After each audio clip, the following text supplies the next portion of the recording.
Nessa noite eu convido-te a que leia comigo a Santa Palavra de Deus, lá na- no Evangelho de Mateus, no capítulo de número 8. Evangelho de Mateus, capítulo de número 8. Nós vamos ler a partir do versículo 23. Mas antes do 23 eu lerei o 18. Eu não precisa colocar Levi, porque nós combinamos o 23. Mas eu vou ler o 18 e depois a partir do 23. Assim diz a palavra de Deus. Vendo Jesus, muita gente ao seu redor, ordenou que passassem para outra margem. Agora o 23. Então, entrando ele no barco, seus discípulos o seguiram. E eis que sobreveio no mar uma grande tempestade, de sorte que o barco era varrido pelas ondas. Entretanto, Jesus dormia. Mas os discípulos vieram acordá-lo, clamando: Senhor, salva-nos, perecemos. Perguntou-lhes então Jesus: Por que sois tímidos, homens de pequena fé? E levantando-se, repreendeu os ventos e o mar, e fez-se grande bonança. E maravilharam-se os homens, dizendo: Quem é este que até o vento e o mar lhe obedecem? Oremos ao nosso Deus. Pai, fala poderosamente ao nosso coração, Pai. Glorifica o nome de Jesus. A tua palavra foi lida. Nós precisamos da intervenção do Senhor na nossa vida. Pai, o povo precisa, ó Deus, ó Pai, da iluminação do Espírito Santo. Eu também, Senhor. Nós precisamos que o Senhor abra o nosso entendimento, disponha o nosso coração e clamamos para que manifestes tua presença com graça, ó Pai, enquanto ouvimos a tua santa palavra. Ó Deus, a fé vem pela pregação e a pregação pela palavra de Cristo, o Senhor disse. Ó Deus, a tua palavra é lei perfeita que restaura a alma. Então, Deus, restaura a nossa alma enquanto ouvimos a tua palavra. Essa é a nossa oração, em nome de Jesus. Amém. Queridos irmãos e irmãs, neste tempo tão difícil que temos enfrentado, um hino que constantemente volta à minha mente é o hino Sossegai, hino 254 do nosso inário, que diz: Mestre, o mar se revolta e as ondas nos dão pavor. O céu se reveste de trevas, não temos um Salvador. Não se te dá que morramos? Podes assim dormir? Se a cada momento nos vemos, já prestes a submergir. E o coro deste hino maravilhoso diz: As ondas atendem ao meu mandar, sossegai. Seja o encapelado mar, a ira dos homens, o gênio do mal, tais águas não podem a naufragar, que leva o Senhor, Rei do céu e mar. Pois todos ouvem o meu mandar, sossegai, sossegai, convosco estou para vos salvar, sossegai. Ah, queridos amigos e irmãos, neste momento de tempestade, o Senhor nos chama a confiarmos nele e a sossegarmos, porque ele está no barco da nossa vida e ele cuida de nós. Esse texto tão precioso que ora lemos aconteceu num dos dias mais apoteóticos do ministério do Senhor Jesus Cristo.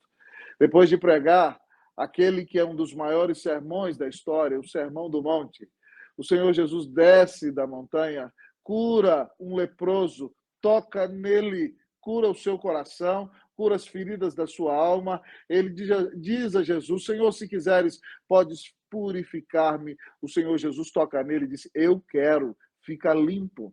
E depois, então, o Senhor cura o servo de um centurião.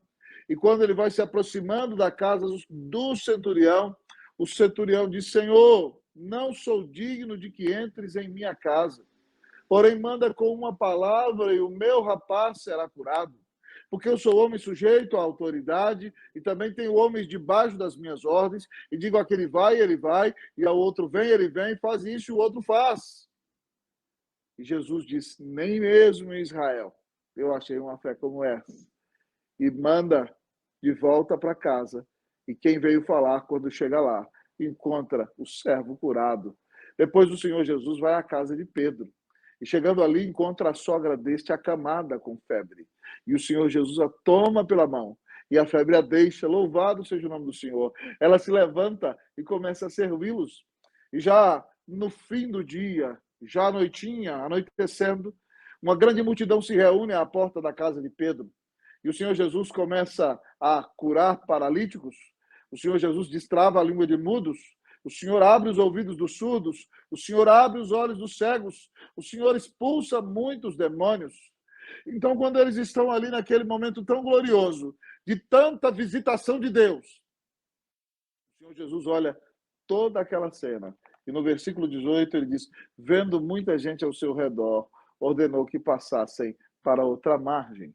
O texto da palavra de Deus, meus queridos irmãos e irmãs, nos diz que um homem escriba, ou seja, um misto de advogado do Antigo Testamento e teólogo, intérprete da lei, ele diz, mestre, seguir-te-ei para onde quer que fores.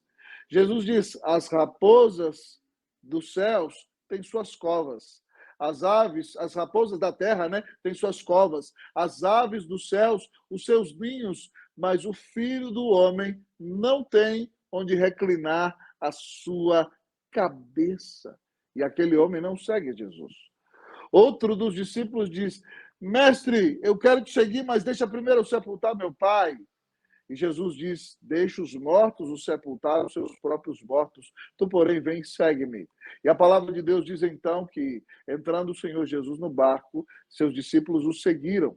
E quando eles o seguiram, ele cansado foi deitar e dormir na popa, e eis que sobreveio no mar uma grande tempestade, de sorte que o barco era varrido pelas ondas. Ao olhar para esse texto, vendo o Senhor Jesus dar vitória aos seus apóstolos, àquela grande tempestade, nós vamos aprender nesta noite como vencer as tempestades da vida. Como vencer as tempestades da vida. Em primeiro lugar, o texto da palavra de Deus nos diz o seguinte, reconheça o soberano. Como vencer as tempestades da vida? Reconheça o soberano. O texto da palavra nos ensina, irmãos, que naquele grande avivamento ali à porta da casa de Pedro, talvez os apóstolos pensassem que ali seria a sede do reino de Deus, Cafarnaum, num grande avivamento espiritual, não importando a hora avançada do dia, já sendo noite, o Senhor Jesus olha todo aquele frenesi ao seu redor e diz aos seus discípulos, passemos para outra margem. O escriba não segue. Aquele jovem que era discípulo não sepultou seu pai e seguiu Jesus. E a Bíblia diz que, entrando ele no barco, seus discípulos o seguiram. E eis que sobreveio no mar uma grande tempestade. Quando Jesus diz aos seus discípulos, passemos para outra margem, todos eles obedecem, entram no barco e o Senhor os leva para o meio de uma tempestade. Querido irmão, querida irmã, nós precisamos reconhecer que nas tempestades que enfrentamos na nossa vida, o Senhor é soberano. Como ele levou os discípulos para o meio do mar, ele nos leva para o meio das tempestades. E para os judeus daqueles dias, havia uma grande superstição. Eles achavam que o mar era a morada dos demônios, porque quando havia uma grande tempestade, o mar se tornava incontrolável. Então eles acreditavam, queridos irmãos, que o mar era dominado pelos demônios. O Senhor Jesus, no mar da Galileia, os leva para o meio da tempestade. E é importante que você entenda que o mar da Galileia é um grande lago, que tem 12 quilômetros de extensão e 7 quilômetros de largura. E o mar da Galileia está abaixo do nível do mar. E ele recebe rajadas de ventos quentes que vêm do mar Mediterrâneo. Mas ele está abaixo das montanhas geladas do Líbano, que tem neve. Então, recebendo correntes de vento muito geladas e muito quentes, elas se encontram no mar da Galileia. E ali se formam, então, grandes tempestades. Os discípulos são homens do mar. Eles vivem daquele lago. Mas a situação é tão complexa que nós olhamos para o texto e eles estão literalmente desesperados. A Bíblia diz que o barco era varrido pelas ondas. Eu imagino, amado irmão, o barquinho dele sendo jogado de lá para cá e as ondas gigantescas se levantando e caindo no meio do barco e eles pensam que vão morrer. O desespero toma conta da vida daqueles servos de Deus. Mas não se esqueça, Jesus está no barco e foi ele quem levou os seus discípulos para o meio da tempestade. Nós que estamos vivendo uma situação tão difícil na Igreja Presbiteriana Unida de São Paulo, com a Cracolândia acampada nos portões da nossa igreja, com centenas de pessoas se drogando, pessoas que estão debaixo da escravidão das drogas, traficantes ali no meio deles, todo um conglomerado caótico que revela o que significa a atrocidade de homens e mulheres entregues à sua própria sorte, debaixo da ira de Deus, vivendo no pecado, está ali nos portões da nossa igreja, diante dos nossos olhos, uma cena triste, uma cena de terror. Os que ali estiveram nos primeiros momentos só choravam. Há pessoas pregando o evangelho ali. O trabalho tem sido feito, mas a situação é muito complexa. Mas a igreja não pode se esquecer que quem nos levou para o meio da tempestade foi nosso próprio Senhor Jesus Cristo. Ele está no controle de todas as coisas. Há uma frase do reverendo Abraham Kuyper que diz que não existe sequer um centímetro no universo acerca do qual Jesus Cristo não possa dizer, é meu. E a palavra de Deus diz que todos os fios de cabelo da nossa cabeça estão contados e nenhum deles cai sem a permissão do Senhor. O nosso Deus é soberano. Quando eu era adolescente, estava aprendendo a tocar violão, uma das canções mais abençoadas que eu aprendi dizia: nosso Deus é soberano, ele reina antes da fundação do mundo. Nosso Deus é soberano, ele reina antes da fundação do mundo. A Cracolândia não pegou o nosso Deus de surpresa. Foi ele quem a colocou lá, na frente do nosso templo, para nos quebrantar, para nos levar à oração, para nos levar à vida de quebrantamento, ao jejum, para que busquemos entender qual é a vontade dele para a nossa igreja e para a nossa vida, e não a nossa própria vontade, nem aquilo que nós achamos que deve ser feito. Nós precisamos reconhecer que Deus é soberano. E se o nosso Deus está no trono e domina sobre tudo, e ele deu Cristo Jesus numa cruz para pagar os nossos pecados, eu e você não precisamos nos desesperar, porque o soberano sobre todas as coisas nos ama. Ele cuida de nós. Ele já deu seu filho em nosso favor. Ele não vai nos abandonar. Ele disse na sua palavra que a vontade dele para nós é boa, perfeita e agradável. Talvez você me diga: pastor, o que há de bom nisso? O que há de perfeito? O que há de agradável? Meu querido irmão, eu também não entendo. Mas eu quero dizer para você que o Senhor é bom. Louvado seja Deus. A vontade do Senhor é perfeita. Louvado seja o Senhor. Não tem erro, não tem sombra de variação, não tem mudança alguma. Bendito seja o nome do Senhor. Mas quando nós, amados irmãos, confiamos no nosso Deus e sabemos que tudo que ele faz é para o nosso melhor, nós vamos nos alegrar nele, mesmo no meio de uma tragédia tão terrível como essa que estamos enfrentando. Que Deus tenha misericórdia de nós. Reconheça o Deus soberano. Ele está no controle de todas as coisas. Nada foge ao seu controle. Ele cuida de nós. Ele cuida da Igreja Unida. Ele cuida da sua vida. Tudo isso vai redundar em glória para o Senhor e vai ser bênção para nós.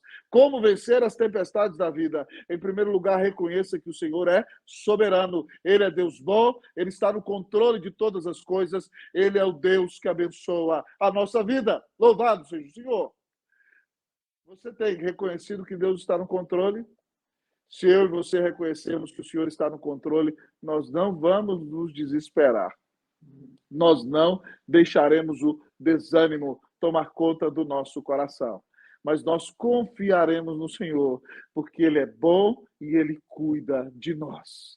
Como vencer as tempestades da vida? Em primeiro lugar, reconheça o soberano. Mas talvez você me pergunte, pastor, como vencer as tempestades da vida? Em segundo lugar, o texto nos diz, matricule-se na oração. Como vencer as tempestades da vida? Matricule-se na oração.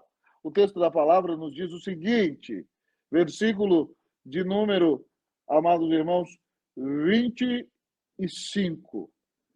Mas os discípulos vieram acordá-lo, clamando, Senhor, salva-nos, perecemos. Jesus está no barco e ele está dormindo. O dia dele de trabalho foi muito intenso. Ele, na sua humanidade, está descansando. E ele é o rei da glória. Ele criou o vento, ele criou o mar. Os discípulos desesperados vão até ele e dizem, Senhor, salva-nos, perecemos. No texto paralelo de Marcos, eles dizem, não te importa que pereçamos. O Senhor não se preocupa, nós vamos morrer e o Senhor não está nem aí conosco. Havia uma acusação na oração dos discípulos. Mas, a bem da verdade, amados irmãos, aquela situação veio para que os discípulos enxergassem a sua própria fragilidade e para que eles corressem para orar ao Senhor. Ah, querido amigo e irmão, a tempestade vem para nos matricular na oração. O Senhor nos convida à comunhão com Ele todos os dias da nossa vida. Nós somos chamados a sermos homens e mulheres de oração. Precisamos orar não para mudar a vontade de Deus, mas para termos comunhão com Deus e para que a oração mude o nosso coração. Mas o Senhor é bondoso e nos dá vida tranquila. E de repente nós vamos nos acostumando com a tranquilidade da nossa vida e a primeira coisa que nós deixamos de fazer é orar. Então é necessário que o Senhor nos leve para o meio de uma grande tempestade, para que nós entendamos como a vida sem Jesus é perigosa e o quanto nós somos frágeis, dependentes e carentes da graça de Deus. E no momento do desespero, a nossa atitude natural é nos voltarmos para o nosso Senhor e dizermos a Ele, Senhor, salva-nos, perecemos. Os discípulos clamam ao Senhor, porque reconhecem o seu poder, porque reconhecem sua própria fragilidade. Queridos irmãos e irmãs, nessa noite o Senhor tem nos chamado como igreja unida a orar, a dobrar os nossos joelhos. É importante que você, pai de família, chame a sua esposa, chame os seus filhos, para dobrarem os joelhos e orarem ao Senhor. Apresentarem como família essa situação que estamos vivendo diante de Deus. Orando pela vida de cada um de vocês, orando para que vossa fé permaneça firme, orando pela nossa vida como liderança da igreja, orando ao Senhor para que retire aquela Cracolândia dali, orando ao Senhor pela salvação da alma daquelas pessoas, orando ao Senhor pelos governantes, orando ao Senhor para que, no nome de Jesus, o Senhor diminua a força do poder do crime organizado no nosso país. Nós precisamos orar, irmãos. É quando oramos que nós dependemos de Deus. É quando oramos que nós vemos a ação de Deus em nossa vida. Ainda hoje, queridos irmãos e irmãs, eu me lembrei daquele texto de Tiago, irmão do Senhor Jesus, dizendo que Elias era homem semelhante a nós, homem semelhantemente a nós. E ele orou para que não chovesse. E ficou 3 anos e 6 meses sem chover. E depois ele orou de novo e Deus mandou a chuva. Hoje, quando orava, me lembrei deste versículo. Senhor, Elias era homem semelhante a nós, e o Senhor atendeu às orações dele. Então, Senhor, tem misericórdia de nós, e por causa da obra de Jesus, atende às nossas orações. Nós estivemos orando nos dias de hoje. Enquanto eu estou pregando aqui para você, irmão, eu não sei se você sabe, mas eu recebi uma mensagem no grupo do conselho que a Cracolândia saiu dali da porta da nossa igreja. Eles foram para um outro lugar. Os vizinhos acreditam que é por causa de uma reforma que a Eletropaulo está fazendo. E a conversa é que eles voltarão no dia de amanhã. Nós não sabemos, mas pasme comigo. A Igreja Unida orou o dia inteiro. Nós estivemos em jejum. E essa noite Deus os tirou de lá. Eu quero desafiar você a continuar orando, Porque Deus é quem tem todo o poder para fazer todas as coisas. Todos estão dizendo que eles voltarão amanhã. Algumas autoridades disseram que eles vão permanecer pelo menos um mês ali. Mas o nosso Deus tem todo o poder para tirá-los dali num segundo, se assim Ele o quiser. E é por isso, então, que nós temos que apresentar a nossa oração ao nosso Deus. Porque Ele é bom, Ele ouve as nossas orações. Eu gosto muito de uma frase do missiólogo Patrick Johnston, missiólogo inglês. Ele diz assim: quando o homem trabalha, o homem trabalha. Quando o homem ora, Deus trabalha.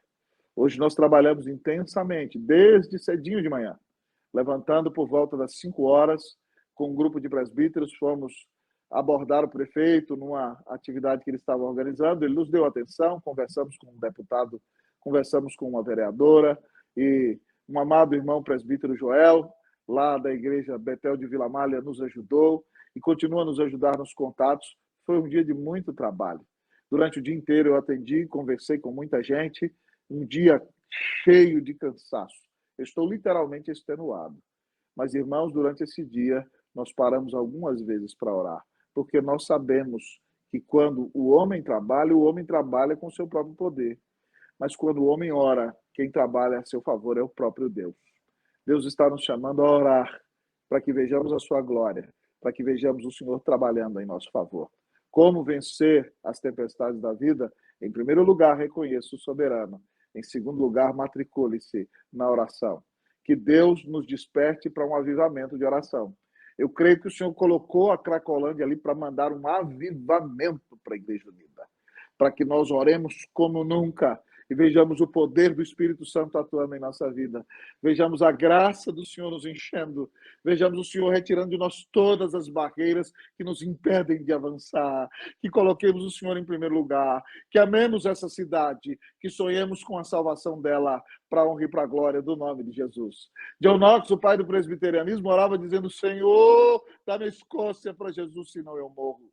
Muitas vezes nós temos orado ali na Unida, Senhor, dá-nos São Paulo para Jesus, senão morreremos. Queridos irmãos, o grande evangelista e pregador George Whitefield dizia: Senhor, dá-me almas ou leva a minha alma. Nós temos pedido almas e agora o Senhor tem feito uma obra em nosso meio. Que o Senhor nos dê almas neste tempo, que nós vejamos o seu poder atuando em nosso meio, que Cristo seja glorificado na Igreja Unida, sobre tudo e sobre todos. Como vencer as tempestades da vida? Em primeiro lugar, reconheça o soberano. Em segundo lugar, matricule-se na oração. Mas talvez você me pergunte: pastor, como vencer as tempestades da vida? Como você tem vencido as suas tempestades? Em terceiro lugar, o texto da palavra de Deus nos diz: vença o medo pela fé. Como vencer as tempestades da vida? Vença o medo pela fé. A palavra de Deus diz que o Senhor Jesus se levanta. E quando ele se levanta, diz o texto que antes mesmo de repreender o vento e o mar, ele diz assim aos seus discípulos: por que sois tímidos, homens de pequena fé? E logo repreendeu o vento e o mar e fez-se grande bonança. Mas o Senhor Jesus confronta os seus discípulos. A palavra usada para tímidos aqui no grego é a palavra de onde vem a nossa palavra fobia. A expressão sois tímidos vem do verbo grego phobel, que significa que eles estavam literalmente morrendo de medo. Jesus está perguntando: por que vocês estão morrendo de medo? E ele já dá o diagnóstico pelo qual eles estão morrendo de medo. Homens de pequena fé. Eles estão sendo derrotados na tempestade, porque o medo deles é maior do que a fé. E o Senhor os confronta, dizendo que eles têm que vencer o medo pela fé. Pastor, por que eles podem vencer o medo pela fé? Porque quem está no barco da vida deles não é um mestre meramente humano, não é meramente um rabi, não é um milagreiro qualquer. É Deus feito homem sem deixar de ser Deus. É aquele que disse: haja luz, e a luz veio a existir. É aquele que criou o vento, é aquele que criou o mar, é aquele que criou a tempestade, é aquele que criou todas as coisas.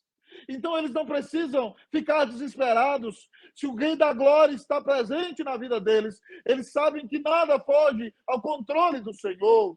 Aquele que está no barco é o Filho de Deus. João diz que por intermédio dele foram feitas todas as coisas e sem ele nada do que foi feito se fez. O Rei Jesus é criador de tudo quanto existe.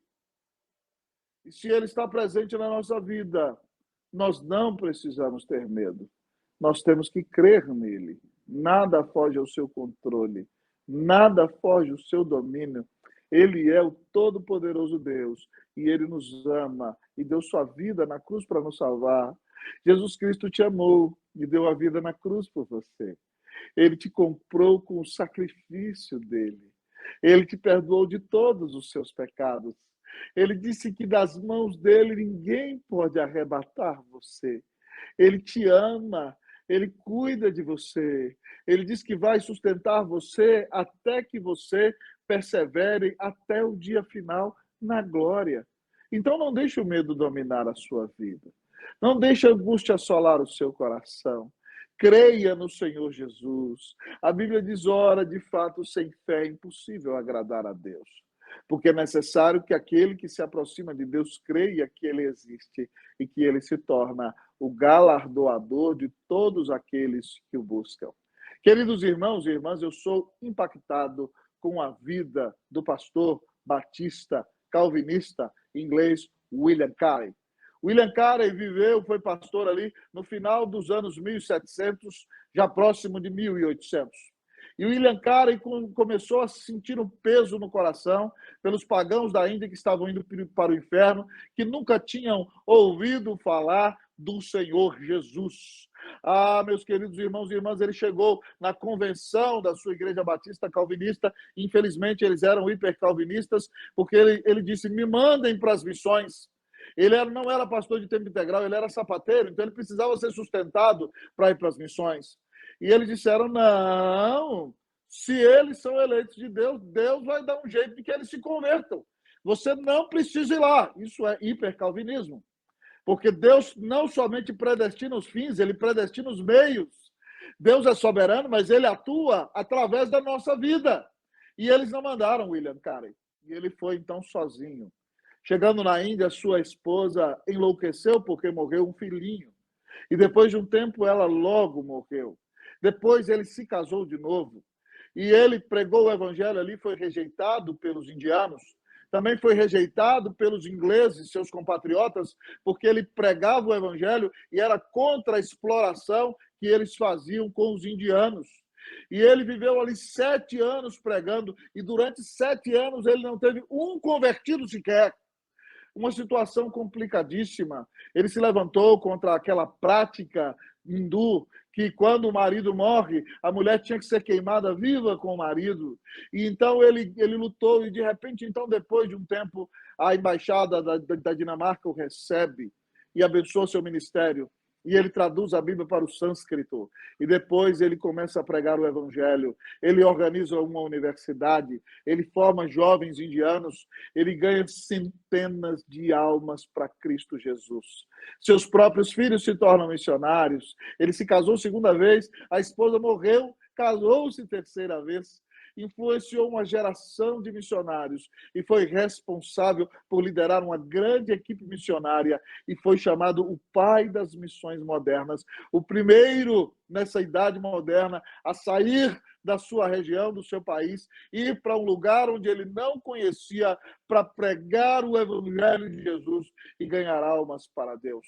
William Carey, que sofreu muito, se sacrificou muito e foi muito usado por Deus, era um homem de fé. E ele tinha uma frase maravilhosa que dizia, espere grandes coisas de Deus. Faça grandes coisas para Deus. Espere grandes coisas de Deus. Faça grandes coisas para Deus. Só pode dizer uma frase como essa, irmão, quem tem fé. Quem crê que Deus realiza grandes coisas para a honra e para a glória do nome de Jesus. Preste atenção, só quem sonha realiza. E só quem sonha e realiza faz história. Só quem crê em Cristo Jesus vai fazer a diferença, vai marcar as vidas, vai transformar os corações, vai abençoar este mundo. Porque os seus olhos não estão postos nas circunstâncias. Os seus olhos estão postos no Senhor, que lhe amou e deu a vida na cruz para pagar os teus pecados. Abra mão desse medo. Se você é um medroso, se você está deixando a angústia dominar seu peito, ouça o Senhor dizer: não te mandei eu? Ser forte e corajoso. Não temas e nem te espantes, porque o Senhor teu Deus é contigo, por onde quer que andares. Coragem, meu irmão! Coragem, minha irmã! Jesus está no barco da sua vida. Ele deu a vida na cruz por você. Ele é o Senhor de tudo quanto existe. Tire os olhos da tempestade. Olhe para o Senhor, que te amou e deu a vida na cruz para te salvar. Se você assim o fizer, você vencerá o medo pela fé. Que Deus te dê vitória sobre o medo. Que Deus te encha de fé. No Senhor Jesus, em nome de Jesus, para a glória de Jesus. Amém. Você tem vencido as tempestades da sua vida? Você tem vencido o medo pela fé? Você está matriculado na escola da oração? Você reconhece que o Senhor é soberano, está no controle de todas as coisas? O Senhor quer nos dar vitória sobre a tempestade. Que você analise a sua vida. Peça ao Senhor: Senhor, deixa-me confiar na tua soberania. Senhor, faz de mim um homem de oração, uma mulher de oração, da minha família uma família de oração. Senhor, dá-me vitória sobre o medo. Eu creio em Jesus. Fortalece a minha fé. Mas talvez, queridos irmãos e irmãs, nesta noite nós nos perguntemos: como vencer as tempestades da vida? Em último lugar, o nosso texto nos diz: prepare-se para a perplexidade. Como vencer as tempestades da vida? Prepare-se para a perplexidade. O Senhor Jesus, depois de repreendê-los e exortá-los a crer, a vencer o medo pela fé, se levanta e diz: mar, acalma-te, vento, emudece-te. Eu gosto de imaginar, irmão, e acredito que imaginar, se respeito às Escrituras, não é pecado. Eu imagino o Senhor dizendo para o mar: mar, tranquilo, vento, caladinho. E a Bíblia diz que o mar se acalmou, irmão, e o vento calou. E os discípulos, encharcados de água, nunca tinham visto aquilo. Imagine você, se você está ali, aquela grande tempestade, de repente se levanta Deus homem no meio do seu barco e diz: mar, tranquilo, vento, silêncio. E de repente o mar e o vento desapareceu. E os discípulos ficaram perplexos, dizendo: uau! Quem é este homem que até o vento e o mar o obedecem? Eles ficam, irmãos, literalmente perplexos. Diz o versículo 27. E maravilharam-se os homens, dizendo: quem é este que até os ventos e o mar o obedecem? Eles ficaram extasiados, eles ficaram perplexos, eles ficaram terrificados, eles ficaram bestificados, eles ficaram, queridos irmãos, maravilhados. Quem é este homem que até o vento e o mar o obedecem? O Senhor os surpreendeu. O Senhor levou-os para o meio da tempestade para revelar a eles a glória dele, para que eles soubessem que ele é o Senhor sobre a criação, que o Senhor deles tem poder sobre tudo o que existe, tem poder sobre tudo e sobre todos. Louvado seja o nome do Senhor. Querido irmão, se você anda com Jesus, você vai ser surpreendido. Prepare-se para a perplexidade. Ele fará coisas que você menos imagina, jamais imagina. Eu nunca imaginava que isso ia acontecer com a Igreja Unida. E o Senhor nos colocou nessa situação. E de repente, num piscar de olhos, as portas se abrem e nós temos a bênção de realizar o nosso culto na escola americana, no campus da Universidade Presbiteriana Mackenzie. Um domingo abençoadíssimo, onde a nossa igreja esteve bem cheia, onde o Senhor nos trouxe uma palavra de quebrantamento, de alegria e de confiança, dando-nos a direção para um tempo tão difícil. Ah, queridos irmãos e irmãs, o Senhor nos surpreende. Ele tem todo o poder para fazer todas as coisas para a honra e para a glória do nome de Jesus. Então eu quero desafiar a você a orar: Senhor, me surpreenda. Irmãos, uma semana antes de nós vivermos este domingo, eu preguei no Dia das Mães da nossa igreja sobre a fé daquela mulher Ciro-Fenícia, e à noite eu preguei na igreja presbiteriana do bairro do Limão. Preguei no texto paralelo a esse no Evangelho de Lucas, e ali nós oramos: Senhor, nos surpreenda. A minha semana, irmão, foi cheia de surpresas.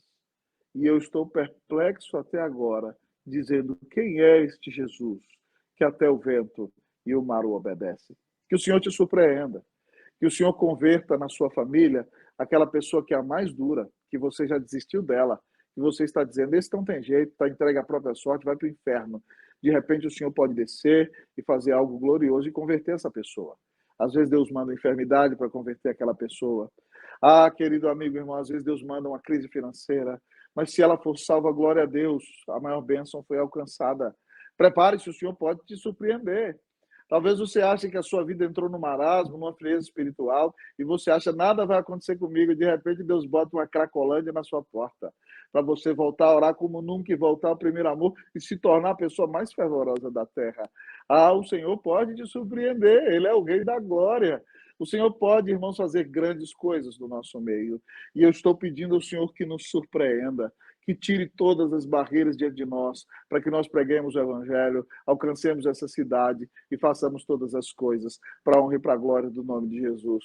Que o Senhor nos surpreenda salvando muitas almas na unida, que o Senhor nos surpreenda quebrantando o nosso coração, que o Senhor nos surpreenda escancarando portas para nós que nós não imaginávamos, que o Senhor nos surpreenda permitindo que a Igreja Presbiteriana Unida de São Paulo impacte a nossa cidade, voltando a ser uma igreja humilde e quebrantada, mas uma igreja de vanguarda, que prega o Evangelho, que faz a diferença, que é um instrumento para mudar a cidade de São Paulo, que é bênção nas mãos de Cristo Jesus. Que o Senhor nos surpreenda. Prepare-se, irmão. Prepare-se para a perplexidade, porque quando o Senhor fizer grandes coisas, nós vamos dizer: uau, quem é tão maravilhoso como o Senhor Jesus, que até o vento e o mar lhe obedecem. Que o Senhor te surpreenda, que Ele abra os céus e desça, que Ele quebrante o seu coração, que Ele renove o primeiro amor em você, que Ele te encha de fome da palavra de Deus, que você volte a ler as Escrituras, que você seja cheio do Espírito Santo, que você viva uma vida piedosa, que você pare de viver para você, que você viva para abençoar a outros, que Cristo seja exaltado na sua vida, sobre tudo e sobre todos, que nós vejamos o poder do Senhor, nos surpreendamos com Ele e no final venhamos a dar somente a Deus toda a glória. Como vencer as tempestades da vida? Reconheça o soberano, matricule-se na oração, vença o medo pela fé, prepare-se para a perplexidade. Que o Senhor abra os céus e desça, que o Senhor acalme a tempestade que nos assola, que nós reconheçamos o seu poder soberano, que nos tornemos homens e mulheres de oração cada vez mais consagrados, que sejamos homens e mulheres que creem, esperam ver Deus fazer grandes coisas e creem no seu poder, creem que Ele pode usar a nossa vida para mudar a cara da cidade e muitas outras vidas para a honra e para a glória do nome de Jesus. Que o Senhor nos surpreenda para que no final nós digamos: tudo isso só aconteceu porque o Senhor abriu os céus, porque o Senhor desceu, porque o Senhor atraiu o nosso coração a Ele, porque Ele usou a nossa vida. Que Deus te dê vitória sobre a tempestade, em nome de Cristo Jesus. Amém.